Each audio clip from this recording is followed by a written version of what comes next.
specifically targeting an individual on the basis of sexual orientation. But he wasn't targeting him on the basis of it. He was mentioning that with his bad ideas instead of an I. As he's calling a gay guy a queer Mexican. Yeah. Yes.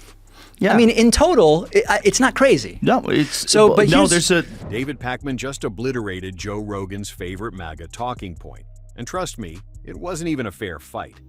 Rogan tried to spin the tired conservatives are being censored narrative, and Pakman shredded it with receipts, policy, and cold, brutal logic. If you thought MAGA's free speech victim card still had any credibility, Pakman just blew it up and left nothing but smoke. Right, Carlos Maza. Yeah, so it's not that he's hiding that he's gay, talks about it all the time. He's kind of effeminate, and Steven Crowder mocked that. And he mocked that in these videos where he was criticizing Carlos's position on Antifa, specifically what I saw. And so here's where it all starts, the Steven Crowder versus Carlos Maza mess. Crowder thought it was comedy gold to mock Maza's sexuality and appearance while pretending to debate Antifa. And of course, his fans went wild, turning it into a full-blown harassment campaign. In doing that, he called him this queer Mexican, and he's doing it in a ribbing way. He's doing it in a joking way. But here's the thing MAGA never wants to admit. This wasn't just Crowder sharing his opinion. He didn't stick to debating ideas. He went straight for identity, repeatedly calling Maza a queer Mexican and throwing in cheap shots just to rile up his audience. And guess what happened next? Exactly what Pakman warned about. Doxing, hateful messages, and mobs piling on. They actually put what YouTube's terms of service are with regard to bullying and harassment. My reading of it, and we could go through them, if we could pull them up, we could go through it line by line if we wanted. My reading was that that definitely did break the terms and conditions. That was my view as I looked at what it was that was done by Steven Crowder. Pakman lays it out bluntly. This isn't censorship, it's consequences. MAGA may want you to believe Crowder's the victim, but that's a joke. This was never about free speech. It was about weaponizing it. Crowder broke YouTube's rules, plain and simple, because he wasn't debating Maza's ideas.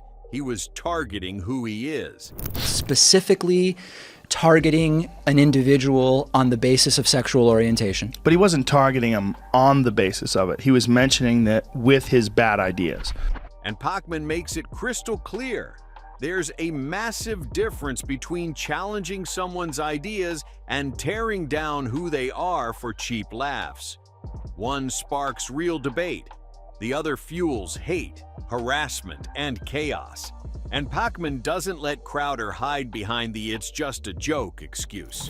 And he's mocking him by saying he's queer, but he says he's queer, or he says he's gay. Yeah, but that's like saying, I mean, listen, just because the N-word is in rap songs doesn't mean that that it's defined to go and... Right, but the N-word is not in, like... Crowder crossed that line on purpose, and Pakman calls him out for hiding behind the free speech excuse. Free speech doesn't mean you get to build a mob, aim it at someone, and then pretend you're innocent. Pakman exposed that game, and honestly, Rogan had nowhere to run. Which was, there's lots of way smaller players that are violating these same terms and conditions, but nobody knows about them. YouTube doesn't know about them. They don't get any attention because they have no audience. Joe Rogan tried to frame the whole thing as an attack on free speech, but Pakman shut that down instantly. YouTube is a private platform, not a public town square, and they get to set their own rules. Free speech doesn't mean you get a guaranteed paycheck or immunity from consequences. Pakman made it simple. Crowder wasn't silenced. His videos are still up. What changed is that YouTube decided they're not going to pay him for breaking their rules. MAGA's "we're being silenced" narrative completely shattered. Google is part of the large tech companies that, in order to avoid serious regulation of their businesses, have come up with this idea of regulating themselves, okay, which... Pakman tore apart the MAGA sob story about big tech silencing conservatives. He made it clear this was never about politics. It was about money. YouTube didn't demonetize Crowder because he's right-wing. They did it because advertisers don't want their brands plastered next to harassment and hate campaigns. I know that there are people who say YouTube has an inherently left-wing bias. Others say YouTube has a right-wing, whatever. YouTube's bias is towards corporatism and profit. Yes. That's fundamentally what it is. And but as a company, they have a left-wing bias. I don't know that. Pakman exposed the real bias here. Profit, not politics. YouTube only steps in when a creator's antics threaten their bottom line.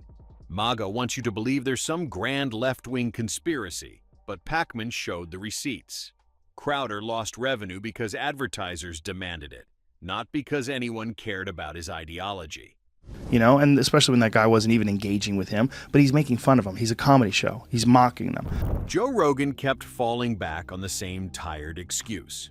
Crowder's a comedian. It's just jokes. But Pakman wasn't having it. He tore that shield apart by pointing out the obvious. Jokes stop being jokes when you use them to attack someone's identity.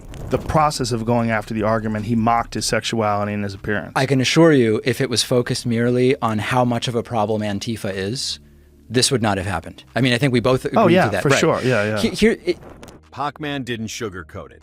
Crowder wasn't punished for disagreeing with Maz's opinions. He was hit because he turned personal traits into a punching bag.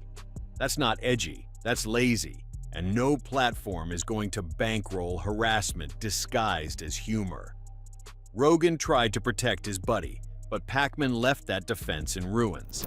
So I think there's the question of the application of these terms and conditions in a way that's sort of fair and is not ultimately going by the public blowback or reaction to situations. Pakman flipped the entire conversation by dragging it into real-world consequences. He explained that when someone with a massive platform like Crowder keeps targeting a person, it's only a matter of time before some unhinged follower takes it too far. That's not theory, it's basic math. If you want to change the law and argue that these platforms have gotten so big that they represent more of a town square, so to speak, then okay, maybe you could pass a law that changes how they would be regulated. But that's typically the type of stuff the right is against because it is more regulation. He introduced the idea of stochastic terrorism. If you keep shouting someone's name to millions and painting a target on their back, eventually someone in that audience acts on it. You can't scream, "It's just jokes," while creating an environment that fuels harassment and threats. Pakman nailed the uncomfortable truth Rogan kept dodging. Influence comes with responsibility, whether you like it or not. Then okay, maybe you could pass a law that changes how they would be regulated. But that's typically the type of stuff the right is against because it is more regulation. Pakman didn't just dismantle Crowder. He went after the bigger MAGA narrative. Conservatives scream about small government and free markets every chance they get, until YouTube enforces its own rules. Suddenly, the same crowd that claims to hate government overreach wants Washington to control private companies.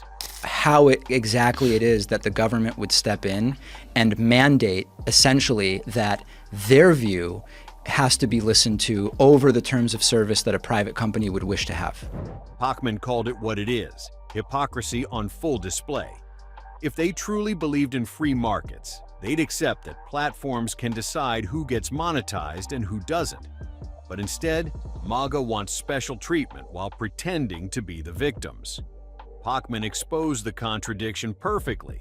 You can't preach freedom from regulation and then demand government protection when your paycheck gets cut off.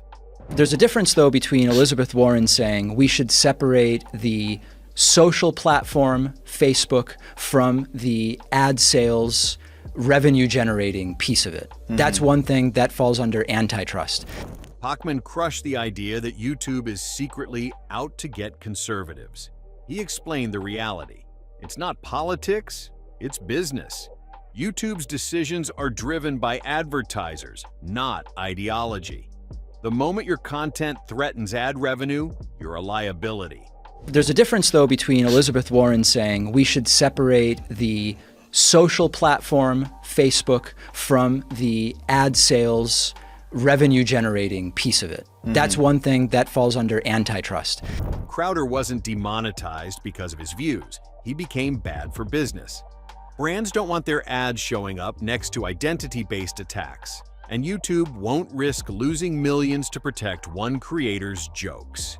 Pakman stripped the conspiracy clean. This isn't censorship, it's capitalism at work. Joe Rogan tried to argue that YouTube should act like a digital town square, where everyone gets equal space, no matter what they say. Pakman shut that down fast. YouTube isn't a public park, it's a business, and businesses set their own rules. The government should come in and it should tell anybody who runs a social network that you can't do anything unless the content is illegal, because there are financial considerations, right? I mean, there's lots of content that would not be illegal, but it would make a platform, a video platform like YouTube. Pakman spelled it out without sugarcoating a thing. If you want platforms treated like a town square, change the law. Until then, YouTube isn't required to give anyone a megaphone, especially when their content risks advertiser dollars. It is more regulation, but it's regulation to keep a private company from regulating against free speech. Do you see what I'm saying? It's a sneaky kind of regulation. It's a regulation that's... Rogan kept clinging to this free speech fantasy, but Pakman dragged it back to reality. Private platforms aren't public utilities, and playing victim won't change that. If you're loving how Pakman shredding Rogan's MAGA narrative, hit like and smash subscribe right now. Pakman revealed how YouTube actually handles these controversies. They don't act until advertisers panic or public outrage forces their hand. It wasn't YouTube scanning Crowder's videos on their own. It was the backlash, the headlines, and the flood of complaints that pushed them to demonetize him. It's enforcing its policies.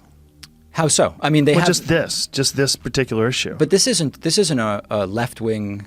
How is this a left-wing enforcement? I mean, I think it is because Carlos Mesa is progressive, and because the argument that he was making is a very left-wing progressive argument. He highlighted how the platform's enforcement is reactive, not consistent. There are smaller creators breaking the same rules every day, but they fly under the radar because no one's paying attention. YouTube only moves when a situation threatens their brand or their revenue, not because of some political agenda. Pakman exposed the hard truth. There's nowhere else with YouTube's reach, power, or money. When YouTube pulls the plug, creators don't just lose revenue, they lose the stage. And here's the chilling question. If one platform holds all the power, who's truly in control, the creators or the gatekeepers?